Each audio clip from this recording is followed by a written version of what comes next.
அபி, ராகவ், பாட்டி எல்லாருமே சேர்ந்து டைனிங் டேபிளில் சாப்பிட்டுட்டு இருக்காங்க. சாப்பிட்டுட்டே இருக்கும்போது பாட்டி சொல்கிறாங்க, இங்கே பாரு ராகவ், இன்றைக்கி அபியை நீ கூட்டிகிட்டு போ, அங்கே போய் பொட்டிக்கு எப்படி வைக்கலாம் எல்லா பிளானும் போட்டுட்டு வா அப்படின்னு சொல்கிறாங்க. அதை கேட்டோன்னே அப்படியே சுந்தரிக்கு கடுப்பாகுது. அப்படி பார்க்குறாங்க. ஆமாம், எதுக்காக அபி வந்து ராகவோட போகணும்? அப்படி போகவே வேண்டாம், அவள் தனியாகவே வேலை பார்க்கட்டும் அப்படின்னு சொல்கிறாங்க. அதை கேட்டோன்னே அப்படியே பாட்டிக்கு கோவமாக வருது. என்ன சுந்தரி, என்னதான் நீ பேசிகிட்டு இருக்க? கொஞ்சம் கூட யோசிக்கவே மாட்டியா? அபி எவ்வளோ பெரிய பிரச்சனையில் மாட்டி இப்போ தான் வெளியே வந்திருக்கா. இனிமே அவங்க 2 பேர் சேர்ந்து இருந்தால் தான் நல்லா இருக்கும் அப்படின்னு பாட்டி சொல்கிறாங்க.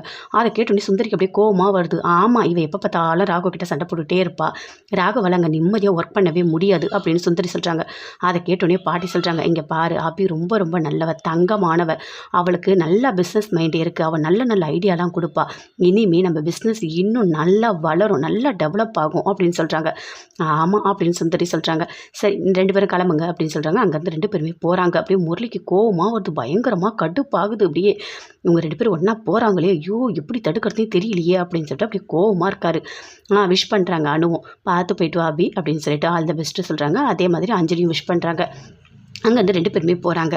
போன உடனே அப்படி பார்க்குறாங்க லாவண்யா. ஆமாம், நீ எதுக்கு அபியை கூட்டிகிட்டு வந்திருக்க அப்படின்னு கேட்குறாங்க. அபி வந்துட்டு இனிமேல் என்னோட தான் இருக்க போகிறா, இங்கே தான் பொட்டிக்கு வைக்க போகிறா அப்படின்னு சொல்கிறாரு.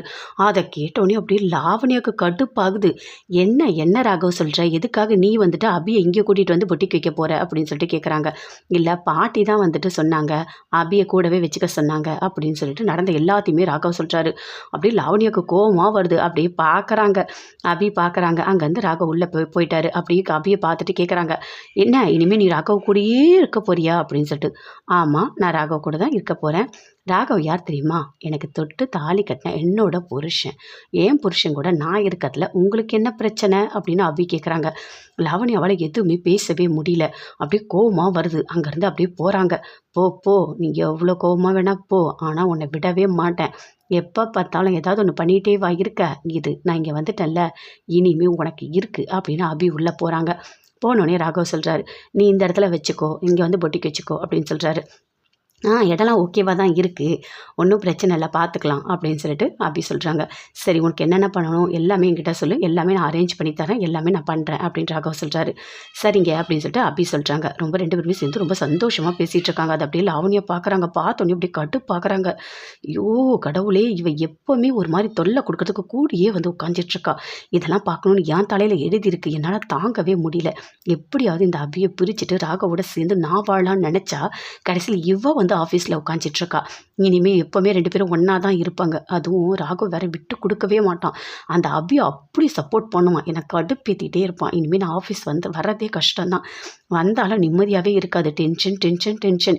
இவங்க 2 பேரும் ஒன்றா பார்த்தாலே எனக்கு டென்ஷன் ஏறிடுமே, என்ன பண்ணுறதுனே தெரியலையே அப்படின்னு சொல்லிட்டு பயங்கரமாக கோவத்தோடு அப்படியே உட்காந்துட்ருக்காங்க.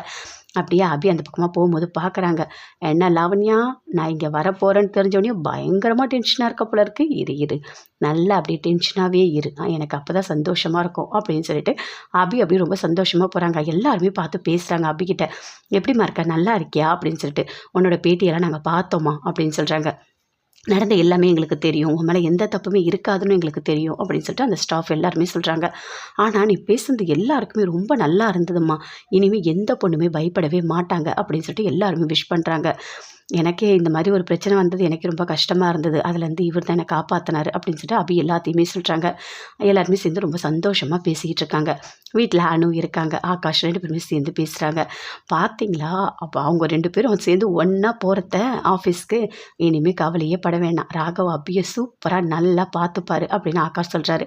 ஆமாங்க, ரொம்ப நல்லா பார்த்துப்பாரு. ஆனால் பார்த்தீங்களா, உங்கள் அம்மாவுக்கு மட்டும் எவ்வளோ கோவம் வந்தது, வேண்டான்னு சொல்கிறாங்க. அவங்க என்றைக்கே அபிக்கு சப்போர்ட் பண்ணியிருக்காங்க, இன்றைக்கி பண்ண போகிறாங்க. அவங்க எப்போவுமே அப்படி தான். அவங்களெல்லாம் பற்றி நம்ம யோசிக்கவே கூடாது, நாம் என்ன நினைக்கிறோமோ அதை கரெக்டாக பண்ணணும் அப்படின்னு ஆகாஷ் சொல்கிறாரு. இங்கே பாரு, எங்கள் அம்மா பற்றிலாம் நீ யோசிச்சுட்டு இருக்கவே இருக்காத, எங்கள் அம்மா எப்போவுமே அப்படி தான் பண்ணுவாங்க, ஏதாவது ஒன்று பேசிகிட்டே இருப்பாங்க, நாம் அதை கண்டுக்கவே கூடாது அப்படின்னு ஆகாஷ் சொல்கிறாரு. சரிங்க அப்படின்னு சொல்லிட்டு அனு சொல்கிறாங்க. அவங்க அப்பா ஃபோன் பண்ணுறாரு. ஃபோன் பண்ணி அபி எங்கம்மான்னு கேட்குறாரு. இல்லை, அபி வந்துட்டு ஆஃபீஸ் போயிருக்கா அப்படின்னு சொல்கிறாங்க. அதை கேட்ட உடனே அவங்க அப்பா சொல்கிறாரு, எங்கே 2 பேரும் சேர்ந்து ஒன்றா ஒர்க் பண்ணணும்னு சொன்னாங்களே அங்கேயா அப்படின்னு சொல்லிட்டு. ஆமாப்பா, ஆமாம், ராகவோட ஆஃபீஸ்லேயே வந்து பொட்டிக்கு வைக்கலான்னு சொல்லிட்டு அபி போயிருக்கா பார்க்கறதுக்காக அப்படின்னு சொல்லிட்டு அனு சொல்கிறாங்க. அப்படியம்மா ரொம்ப சந்தோஷமா 2 பேரும் சேர்ந்து ஒன்றா இருந்தாலே போதும் அப்படின்னு சொல்கிறாங்க. அதே மாதிரி அவங்க அம்மா அத்தை 3 பேருமே சேர்ந்து அனுக்கிட்ட பேசுகிறாங்க. இது நடந்த எல்லாத்தையுமே சொன்னோடனே அவங்க 3 பேருமே ரொம்ப சந்தோஷப்படுறாங்க. சந்தோஷப்பட்டு ஃபோனை வச்சுட்டு அவங்களே பேசிக்கிறாங்க. அபி வந்துட்டு ராகவோட சேர்ந்து ஆஃபீஸ் போயிருக்காளாம். எவ்வளோ சந்தோஷமாக இருக்குது தெரியுமா எனக்கு, அப்பாப்பாப்பா இப்போ தான் நிம்மதியாக இருக்குது அப்படின்னு சொல்லிட்டு அவங்க அத்தை சொல்கிறாங்க. என்னோட அபி நல்லா இருக்கணும், எவ்வளோ பெரிய பிரச்சனைலேருந்து அவங்க வீட்டுக்கார் காப்பாற்றியிருக்காரு. இப்போ விடாமல் 2 பேரும் சேர்ந்து ஒன்றா ஒர்க் பண்ண போகிறாங்க. அப்படி ஒன்றா ஒர்க் பண்ணால் மட்டும்தான் 2 பேருமே நிம்மதியாக இருக்க முடியும். இதுதான் கரெக்டான வழி அப்படின்னு சொல்கிறாங்க. எப்போவுமே மாப்பிள்ளை தங்கமான அவர் விட்டு கொடுக்கவே முடியாது, அவரை மாதிரி கிடைக்க கொடுத்து வச்சுருக்கணும் அப்படின்னு சிவராமன் சொல்கிறாரு. அபியோட அம்மாவும் சொல்கிறாங்க. ஆமாம், எனக்கும் இப்போ தாங்க புரியுது, நல்லா பார்த்துக்கிறாரு. பார்த்தீங்களா அந்த பாட்டிமா எப்படி சொல்லியிருக்காங்கன்னு, 2 பேரும் சேர்ந்து ஒன்றா ஒர்க் பண்ணட்டும்னு சொல்லியிருக்காங்க. இப்போ தான் எனக்கு நிம்மதியாக இருக்குது. நானே பொட்டிக்கு வைக்க வேணான்னு சொன்னேன், அப்புறம் பாட்டிமா சொன்னதுனால தான் இப்போ ஓகேன்னு நான் தெரிஞ்சுக்கிட்டேன். இப்போ 2 பேருமே சேர்ந்து ஒன்றா ஒர்க் பண்ணுறாங்க. இப்போ தான் எனக்கு சந்தோஷமாக இருக்குது அப்படின்னு சொல்லிட்டு 3 பேருமே சேர்ந்து சந்தோஷமாக பேசிகிட்டு இருக்காங்க. பொட்டிக்கு போயிட்டு வீட்டுக்கு வராங்க. வீட்டுக்கு வந்தோடனே பாட்டி கேட்குறாங்க, என்ன எல்லாமே கரெக்டாக இருந்ததா, ஆஃபீஸ் ஓகேவா, எங்கே வைக்கலாம், என்ன பண்ணலாம், எல்லாமே பிளான்லாம் போட்டுட்டிங்களா அப்படின்னு பாட்டி கேட்குறாங்க. பாட்டி எல்லாமே இடம் காட்டினாரே, எனக்கு ஓகே தான் பாட்டி, நான் அங்கேயே வச்சுக்கிறேன் அப்படின்னு சொல்லிட்டு அபி சொல்கிறாங்க. சரிம்மா, உனக்கு ஏதாவது வேணும்னா ஹெல்ப் வேணும்னா நீ கேளு, ஆகாஷ் வந்து எல்லாமே பண்ணுமா, நீ ராகவ்கிட்டையும் சொல்லு, நீயே ரொம்ப கஷ்டப்பட்டுட்டு இருக்காத அப்படின்னு பாட்டி சொல்கிறாங்க. இல்லை பாட்டி, இல்லை நான் அதெல்லாம் எதுவுமே பட மாட்டேன் அப்படின்னு சொல்லிட்டு அபி சொல்கிறாங்க. ஆகாஷ் சொல்கிறாரு, இங்கே பாருங்கள் அபி, உங்களுக்கு என்ன பண்ணணும்னு சும்மா ஒரே ஒரு வார்த்தை சொன்னால் போதும், எல்லாமே கம்ப்ளீட்டாக சூப்பராக பண்ணிவிடுவேன் அப்படின்னு ஆகாஷ் சொல்கிறாரு. நான் வேணா கண்டிப்பாக சொல்கிறேன் அப்படின்னு சொல்லிட்டு அபி ராகவ் 2 பேருமே சேர்ந்து ரூம்குள்ளே போகிறாங்க. ரூம்குள்ளே போன உடனே அபி வந்து ரொம்ப சந்தோஷமாக இருக்காங்க, பயங்கரமாக சந்தோஷப்படுறாங்க. என்ன உன் ஃபேஸ் அப்படியே பிரைட்டாக இருக்குது, ரொம்ப சந்தோஷமாக இருக்க மாதிரி இருக்குது அப்படின்னு ராகவ் சொல்கிறாரு. அதுவா, ஒன்றும் இல்லைங்க அப்படின்னு சொல்கிறாங்க. என்ன ஒன்றும் இல்லைன்னு சொல்கிற, அதுவே சிரிச்சுக்கிட்டு சொல்கிற, சொல்லு என்னாச்சு அப்படின்னு ராகவ் கேட்குறாரு. இல்லை, நீங்களும் நானும் ஒன்றா ஒர்க் பண்ணுறத நினச்சி நான் தானாகவே சிரிக்கிறேன் அப்படின்னு அபி சொல்கிறாங்க. ஏன் என்ன, இல்லை எப்போ பார்த்தாலும் உண்மையாகவே நம்ம 2 பேரும் சண்டை தானே போட்டுட்ருப்போம், நம்ம 2 பேருக்கு ஒத்தே வராது, அது எப்படி ஒரே இடத்துல இருப்போம் அப்படின்னு நினச்சி பார்க்குறேன் அப்படின்னு சொல்கிறாங்க. அதை கேட்டோடனே ராகவ், ஆனாலும் உனக்கு அவ்வளோதான் அப்படின்னு சொல்கிறாரு. சரி என்னென்ன பண்ணணும், என்ன எப்படி ஷிப் பண்ணணும், என்ன எல்லாமே நீ வந்து டீட்டெயில்ஸாக எழுதி வை அப்படின்னு ராகவ் சொல்கிறாரு. அபிக்கிட்ட அபியும் சரிங்க நீங்கள் சொன்ன மாதிரி நான் எல்லாமே பண்ணிடுறேன் அப்படின்னு சொல்லிட்டு இருக்காங்க. அப்படியே அபி பார்த்துட்டே இருக்காங்க. ராகவ, என்ன என்னையே பார்த்துட்ருக்க அப்படின்னு சொல்லிட்டு கேட்குறாரு. இல்லைங்க ரொம்ப தேங்க்ஸ் அப்படின்னு சொல்கிறாங்க. அதான் ஆல்ரெடி சொல்லிட்டு எத்தனை வாட்டி சொல்லுவேன் அப்படின்னு ராகவ் கேட்குறாரு. இல்லைங்க, உங்களுக்கு எத்தனை வாட்டி வேணால் சொல்லணும், நீங்கள் மட்டும் இல்லைனா இந்நேரம் நான் வெளியே வந்திருக்கவே முடியாது தெரியுமா, எவ்வளோ கஷ்டப்பட்டு என்னை காப்பாற்றியிருக்கீங்க, உங்களை நான் எப்போவுமே மறக்கவே மாட்டேன் அப்படின்னு அப்படி சொல்கிறாங்க. என்ன ஓவராக பேசுகிற, அதெல்லாம் ஒன்றும் இல்லை சரியா, இதெல்லாம் நீ பெருசாக எடுத்துக்காத, நான் கூட தான் ஜெயிலில் மாட்டிக்கிட்டேன், நீ என்னை எப்படி காப்பாற்றினன்னு தெரியும்ல, எவ்வளோ கஷ்டப்பட்டேன், கல்லடி வாங்கினேன், அதெல்லாம் ஒரு பெரிய விஷயம் இல்லை சரியா அப்படின்னு சொல்கிறாரு. அதை கேட்டோன்னே அப்படியே ரொம்ப சந்தோஷப்படுறாங்க. அப்படியே அவர் ராகவே பார்க்குறாங்க, ராகவும் அப்படியே பார்க்குறாங்க. 2 பேருமே சேர்ந்து அப்படியே ரொமான்ஸ் பண்ணிகிட்டு இருக்காங்க. அந்த லாக்கப்பில் இருக்க அந்த ரவுடி யோசிக்கிறான், என்ன பண்ணலாம், ஏதாவது ஒன்று பண்ணி அந்த முரளிக்கிட்டேருந்து நிறைய பணத்தை நம்ம வாங்கணும், இதை விட்டால் வேறு சான்ஸே கிடைக்காது அப்படின்னு சொல்லிட்டு எல்லா ரவுடிங்களோட சேர்ந்து பேசிகிட்டு இருக்கான். சரி என்ன பண்ணலாம், அந்த முரளிக்கிட்ட இப்போ நாம் எப்படி பேச முடியும், நம்ம தான் லாக்கப்பில் இருக்குமே அப்படின்னு சொல்கிறாரு. அதுக்கு இரு ஒரு ஐடியா இருக்குது. அந்த கான்ஸ்டபிள் அப்படியே கூப்பிடுறாரு. கூப்பிட்டு, இங்கே பாருங்கள், நீங்கள் எது சொன்னாலும் நான் செய்ய மாட்டேன், ஏற்கனவே என்னை வந்துட்டு அந்த இன்ஸ்பெக்டர் திட்டி இருக்காரு, என்னை பற்றி அவருக்கு தெரியும், என்னால் உங்களுக்கு ஹெல்ப் பண்ண முடியாது அப்படின்னு சொல்லிட்டு அந்த கான்ஸ்டபிள் சொல்கிறாரு. இங்கே பாருங்கள், உங்களுக்கு பணம் தரேன், அதெல்லாம் ஒன்றும் சொல்ல மாட்டாங்க அப்படின்னு சொல்லிட்டு அந்த ரஞ்சித் சொல்கிறாரு.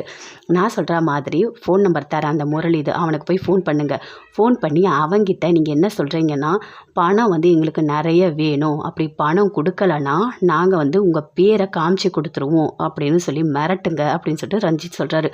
அதை கேட்டோன்னே அந்த கான்ஸ்டபிள், சரி நீ சொன்ன மாதிரி நான் பண்ணுறேன் அப்படின்னு சொல்லிட்டு வாங்கிட்டு போகிறாரு. போயிட்டு முரளிக்கு ஃபோன் பண்ணுறாரு. யார் அப்படின்னு முரளி கேட்குறாரு.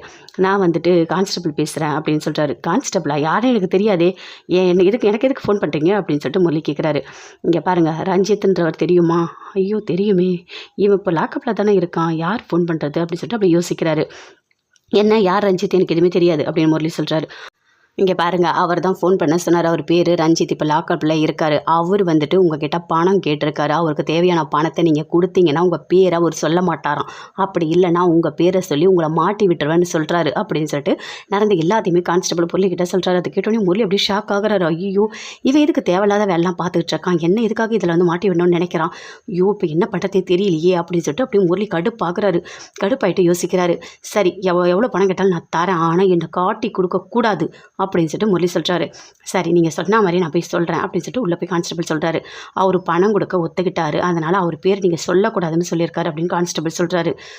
சரி சரி, அக்கௌண்ட்டுக்கு பணம் ட்ரான்ஸ்ஃபர் ஆகணும், இந்த அக்கௌண்ட் நம்பர் தான், பணம்லாம் கரெக்டாக வருதான் செக் பண்ணிவிட்டு வந்து சொல்லு அப்படின்னு சொல்லிட்டு அந்த ரஞ்சித் சொல்கிறாரு. அதே மாதிரி போயிட்டு பணம் போட சொல்கிறாரு முரளியை. பணம் அவர் ஃபுல்லாக போடுறாரு. போட்டோன்னே அதே மாதிரி செக் பண்ணிவிட்டு வந்து சொல்கிறாரு. முரளி வந்து பணம்லாம் போட்டுட்டாரு, ஒன்றும் பிரச்சனை இல்லை அப்படின்னு சொல்லிட்டு அந்த கான்ஸ்டபிள் சொல்கிறாரு. சரி சரி, இப்போ ஒன்றும் பிரச்சனை இல்லை அப்படின்னு சொல்லிட்டு ரஞ்சித் அங்கே கூட இருக்க எல்லாருமே சேர்ந்து ரொம்ப சந்தோஷமாக பேசிகிட்டு இருக்காங்க. இப்போ என்ன பண்ணலாம், எப்படியாவது நம்ம தப்பிக்கணும், நம்ம தப்பிச்சு போனால் மட்டும்தான் நல்லா இருக்கும், இவ்வளோ பணத்தை வச்சுட்டு நம்ம ஏதாவது ஒன்று பண்ணிக்கலாம் அப்படின்னு சொல்கிறாங்க.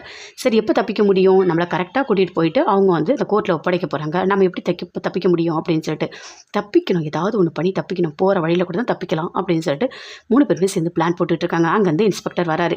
என்ன 3 பேரும் சேர்ந்து பேசிகிட்டு இருக்கீங்க, என்ன பேசிகிட்டு இருக்கீங்க அப்படின்னு சொல்லிட்டு அப்படியே உள்ளே வராரு. உள்ளே வந்து அப்படியே வந்து கொம்பு எடுத்துகிட்டு வந்து காட்டுறாரு. என்ன உங்களுக்கு எவ்வளோ தைரியம் இருந்தால் பொண்ணுங்க ட்ரெஸ் மாதிரி வீடியோவை எடுத்துருப்பீங்க அப்படின்னு சொல்லிட்டு 3 பேரும் போட்டு அடிக்கிறாரு. அடித்து கேட்குறாரு, இங்கே பாரு, உண்மையை சொல்லு, உங்களுக்கு பணம் கொடுத்து யார் செய்ய சொன்னா, அவனை உனக்கு தெரியும், இருந்தாலும் எங்ககிட்ட நீ காமிச்சு கொடுக்க மாட்ட, யாருன்னு தெரியலன்னு நீ போய் சொன்னால் நாங்கள் விட்டுருவோமா, கண்டிப்பாக கண்டுபிடிப்போம், யாருன்னு உண்மையை சொல்லி, இல்லை உனக்கு உன் கை காலை உடச்சிடுவேன் அப்படின்னு சொல்லிட்டு போட்டு நல்லா அடிக்கிறாரு. அப்படியே கத்துறாங்க. ரஞ்சித் அந்த கூட இருக்க எல்லாருமே பயங்கரமாக கத்துறாங்க. அடிக்காதீங்க சார், நான் உண்மையை சொல்லிடுறேன் சார் அப்படின்னு சொல்லிட்டு பயங்கரமாக அடிக்கிறாங்க. உண்மையாகவே யாருன்னு எங்களுக்கு தெரியாது சார், ஏதோ ஃபோன் பண்ணி சொன்னாங்க, நாங்களாம் ஃபோன் பண்ணி சொல்லி பணம் போட்டுட்டா வேலை செய்வோம், அவ்வளோதான், அவங்க யார் இவங்க எதையுமே நாங்கள் பார்த்துட்ருக்க மாட்டோம் அப்படின்னு ரஞ்சித் சொல்கிறாரு. என்னடா சொல்கிறதே சொன்னால் நான் நம்பிடுவேனா, உன்னை மாதிரி எத்தனை பேரை நான் பார்த்துருப்பேன், உனக்கு எவ்வளோ திமிர் இருக்கணும், ஒரே வார்த்தை 10 வாட்டி சொல்லிகிட்ருக்க, நீலாம் அடங்க மாட்டேன், உனக்கு இன்னும் இருக்குது அப்படின்னு சொல்லிட்டு அங்கே இருக்க 2 கான்ஸ்டபிளை கூப்பிட்டு நல்லா அடிக்க சொல்கிறாங்க. அப்படியே வலி தாங்க முடியாமல் எல்லாருமே சேர்ந்து அப்படியே பயங்கரமாக கத்துறாங்க. இங்கே பாரு, இன்னும் நீ உண்மையை சொல்லலை, இன்னும் உனக்கு அடி விழுந்துகிட்டே இருக்கும், இங்கே பாருங்கள், இவனுக்கு தண்ணி சாப்பாடு எதுவுமே கொடுக்காதீங்க, இவன் உண்மையை சொல்கிற வரைக்கும் இவனை விடவே கூடாது, இவன் பின்னாடி யார் இருக்கா, யார் வச்சு வந்து இவன் இந்த வேலைலாம் பார்த்தான், இது எல்லாமே எனக்கு டீட்டெயில்ஸ் தெரியணும் அப்படின்னு சொல்கிறாரு அங்கே இருக்க அந்த இன்ஸ்பெக்டர். சரிங்க, நீங்கள் சொன்ன மாதிரி நாங்கள் சாப்பாடெலாம் கொடுக்க மாட்டோம் அப்படின்னு சொல்கிறாங்க. ஐயோ, தாங்க முடியலையே, வலி தாங்க முடியலையே, நம்ம என்ன பண்ணுறதே தெரியலையே, இவர்கிட்ட இருந்து எப்படி நம்ம தப்பிக்கிறது, போட்டு இப்படி அடிக்கிறாங்களே, சாப்பாடு தண்ணி எதுவுமே இல்லைனா எவ்வளோ கஷ்டம் அப்படின்னு சொல்லிட்டு 3 பேருமே சேர்ந்து பேசிகிட்டு இருக்காங்க. இங்கே பாரு, அவன் வேறு நிறைய பணம் நமக்கு ட்ரான்ஸ்ஃபர் பண்ணியிருக்கான், இப்போ நம்ம எதுவுமே பண்ணவே முடியாது, நாம் இப்போ அமைதியாக தான் இருக்கணும், அதுவும் நம்ம அக்கௌண்ட்டுக்கு அவன் பணம் போடலை, வேறு ஒரு அக்கௌண்ட்டுக்கு போட சொல்லியிருக்கேன், அப்போ தான் அவ்வளோ பணமும் நம்மக்கிட்ட இருக்குது, இப்போ நம்ம அவனை காமிச்சு கொடுக்க முடியாது, கொஞ்சம் பொறுமையாக தான் இருக்கணும், எவ்வளோ அடித்தாலும் நம்ம தாங்கி தான் ஆகணும், இதிலேருந்து நம்ம வெளியே வந்தால் தான், இல்லை போகிற வழியில் நம்ம தப்பிச்சிடுவோம் அப்படின்னு சொல்லிட்டு ரஞ்சித் எல்லார்கிட்ட சொல்லிட்டு இருக்காரு. சரி அப்படின்னு சொல்லிட்டு பயங்கரமாக முடியாமல் இருக்காங்க. என்ன இவனுங்களை பார்த்தா உண்மையை சொல்கிற மாதிரியே தெரியல, எவ்வளோ அடி வாங்குறானுங்க, சாப்பாடு இல்லை, தண்ணி இல்லை, எல்லாத்தையுமே தாங்குறானுங்க, இவனுங்களை என்ன பண்ணுறது, எப்படியாவது நம்ம உண்மையை வர வைக்கணுமே, எவ்வளோ தைரியம் இருந்தால் இவ்வளோ பெரிய ஒரு கிரிமினல் வேலையை பார்த்துருப்பானுங்க, இதை அப்படியே விட்டால் பிரச்சனை பெருசாகிடும், இவனுங்க இதே வேலையை தொடர்ந்து செய்வானுங்க, என்ன பண்ணலாம் அப்படின்னு சொல்லிட்டு அப்படி இன்ஸ்பெக்டருக்கு அப்படியே பயங்கரமாக யோசிச்சுட்ருக்காரு. கான்ஸ்டபிளை கூப்பிட்டு, என்ன இவனுங்க ஏதாவது பண்ணானுங்களா அப்படின்னு சொல்லிட்டு கேட்குறாரா. இல்லை சார், நான் அவனுங்க எதுவுமே பண்ணலை, நீங்கள் தான் என்னை வந்து திட்டினீங்கல்ல, நான் எதுவுமே பண்ணலை சார் அப்படின்னு சொல்லிட்டு கான்ஸ்டபிள் சொல்கிறாரு. இங்கே பாரியா, நான் தான் உங்ககிட்ட சொன்னேன்ல, நீ வேலையை விட்டு போயிடணும், நீலாம் இங்கே வேலை செய்யவே கூடாது, புரியுதா, உங்ககிட்ட நான் அப்பயே சொன்னேன்ல, போயிட்டு நீயாவே எழுதி கொடுத்துட்டு போயிடு, உன்னை பார்த்தாலே கடுப்பாக இருக்குது, நீ பண்ண வேலைக்கு உன்னை இவ்வளோ நேரம் இங்கே வச்சுக்கிட்டு இருக்கிறது ரொம்ப பெரிய தப்பு அப்படின்னு இன்ஸ்பெக்டர் அப்படியே திட்டுறாரு. அப்படியே பார்த்துக்கிட்டே இருக்காரு. எதுவுமே சொல்லவே இல்லை. அப்படியே சுந்தரி வராங்க. முரளி 2 பேருமே சேர்ந்து பேசிகிட்டு இருக்காங்க. பார்த்தீங்களா அத்தை, பார்த்தீங்களா, அவங்க 2 பேரும் சேர்ந்து ஒன்றா போயிருக்காங்க, போயிட்டு அங்கே ஒன்றா ஒர்க் பண்ண போகிறாங்க, என்னால் தாங்க முடியல அத்தை அப்படின்னு சொல்லிட்டு அப்படியே கோவமாக கத்துறாரு. இங்கே பாரு முரளி, நீ சும்மா கத்திட்டு இருக்காத, புரியுதா, நான் உனக்கு எத்தனையோ வாட்டி சொல்லியிருக்கேன், நீங்கள் ஏதாவது ஒரு பிளான் போட்டு அதை சரி பண்ணு, அவங்கள போக விடாமல் தடுக்கிறதுக்கு என்ன பண்ணலான்னு பாரு அப்படின்னு சொல்லிட்டு சுந்தரி சொல்கிறாங்க. எனக்கும் அதான் அத்தை ஒன்றுமே புரியல, எனக்கு வர கோவத்துக்கு அப்படியே கோவமாக வருது, அந்த பாட்டிமாவை அப்படியே போட்டு தள்ளிடலாமான்னு இருக்குது, அதுதான் இவ்வளோ கடுப்பேற்றிட்டு இருக்கு அப்படின்னு சொல்லிட்டு முரளி அப்படியே கோவமாக பேசுகிறாரு. இங்கே பாரு, நீ தேவையில்லாதெல்லாம் பண்ணிகிட்டு இருக்காது, யோசி, சரி நான் ஒரு ஐடியா தரட்டுமா அப்படின்னு சுந்தரி சொல்கிறாங்க. சொல்லுங்க அத்தை அப்படின்னு சொல்லிட்டு முரளி கேட்குறாரு. இல்லை, அந்த லாவணி அங்கே தானே இருக்கா, அந்த லாவணியை நமக்கு போதுமே, அவளை நாம் சூப்பராக யூஸ் பண்ணலாம் அப்படின்னு சுந்தரி சொல்கிறாங்க. ஆமாம் இல்லை அத்தை, நான் மறந்தே போயிட்டேன், எனக்கு லாவணியை இப்போ தான் ஞாபகம் வந்திருக்கு. இங்கே பாரு, அங்கே ஒரு நிமிஷமும் அபி ஒர்க் பண்ணவே கூடாது, அவளை அவளே அந்த பொட்டிக்கை காலி பண்ணிட்டு வெளியே வந்துடணும், அந்த மாதிரி டார்ச்சர் கொடுக்கணும் அப்படின்னு சுந்தரி சொல்கிறாங்க. நீங்கள் சொல்கிறதும் கரெக்டாக தான் அத்தை இருக்குது, அப்போ லாவண்யாவுக்கு ஃபோன் பண்ணலாம் அப்படின்னு சொல்லிட்டு லாவண்யாவுக்கு ஃபோன் பண்ணுறாங்க. அவங்க அத்தை ஃபோன் பண்ணோடனே லாவண்யா அட்டன் பண்ணி பேசுகிறாங்க. சொல்லுங்கள் ஆண்டி, எப்படி இருக்கீங்க, நல்லா இருக்கீங்களா அப்படின்னு லாவண்யா கேட்குறாங்க. நல்லா தான் இருக்கேன். ஆமாம், அபி ராகவ் 2 பேருமே சேர்ந்து அங்கே ஒன்றா ஒர்க் பண்ண போகிறாங்க, உனக்கு தெரியுமா அப்படின்னு சொல்லிட்டு கேட்குறாங்க. வந்தாலே பார்த்தேன், எனக்கு அவ்வளோ கோவமாக வருது ஆண்டி. எனக்கு ராகவோட நான் சேர்ந்து வாழணும், எப்படியாவது அபியை பிரிக்கணும்னு நான் நினச்சேன். ஆனால் கடைசியில் அவள் என் வீட்டுக்காரு, நான் இங்கே தான் இருப்பேன் அப்படின்னு சொல்கிறா. என்னால் தாங்க முடியல அப்படின்னு சொல்லிட்டு அப்படியே லாவணியை ரொம்ப ஃபீல் பண்ணி சொல்கிறாங்க. அதுக்கு அப்படியே ஐடியா கொடுக்குறாங்க. இங்கே பாரு, நான் என்ன சொல்கிறேன்னா அதை அப்படியே கேளு அப்படின்னு சொல்லிட்டு சுந்தரி சொல்கிறாங்க. சொல்லுங்கள். அந்த அபி ஒரு நிமிஷம் கூட அங்கே இருக்கக்கூடாது. உன்னால் என்ன டார்ச்சர் பண்ண முடியுமோ அதை நீ பண்ணிகிட்டே இரு, ஆட்டோமேட்டிக்காக அவள் வெளியே வந்துடுவா அப்படின்னு சுந்தரி சொல்கிறாங்க. சரிங்க ஆண்டி, நீங்கள் சொல்கிற மாதிரியே நான் பண்ணுறேன், என்னென்ன பண்ணுறேன்னு மட்டும் பாருங்கள். அந்த ராகவ் ஒரு நாள் கூட நிம்மதியாக ஆஃபீஸில் ஒர்க் பண்ணவே விட மாட்டேன். அந்த அபியை எனி டைம் திட்டிகிட்டே இருக்கணும், ஏதாவது ஒன்று பண்ணிகிட்டே இருக்க அப்படின்னு லாவண்யா சொல்கிறாங்க. சூப்பராக, இப்போ தான் கரெக்டாக புரிஞ்சிட்ருக்க, விடவே விடாதே, ஏதாவது ஒன்று பண்ணிகிட்டே இரு அப்படின்னு சொல்லிட்டு சுந்தரியும் சொல்கிறாங்க.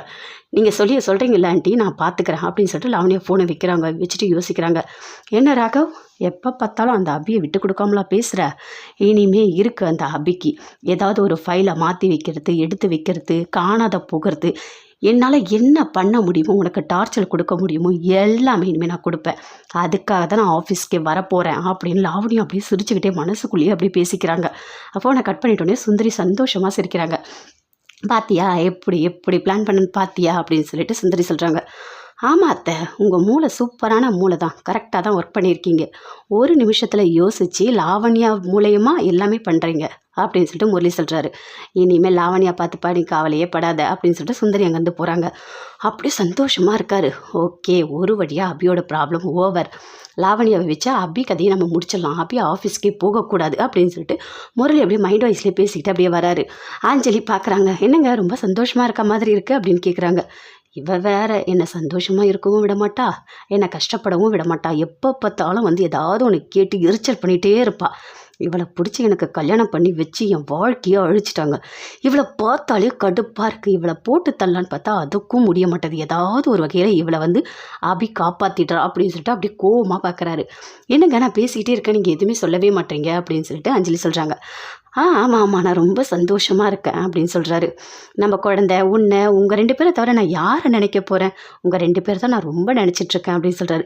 சரி வாங்க அப்படின்னு சொல்லிட்டு அஞ்சலி அப்படியே கூட்டிகிட்டு போகிறாங்க. கூட்டிகிட்டு போனோடனே சொல்கிறாங்க, நம்ம எங்கேயாவது வெளியே போயிட்டு வரலாமா அப்படின்னு கேட்குறாங்க.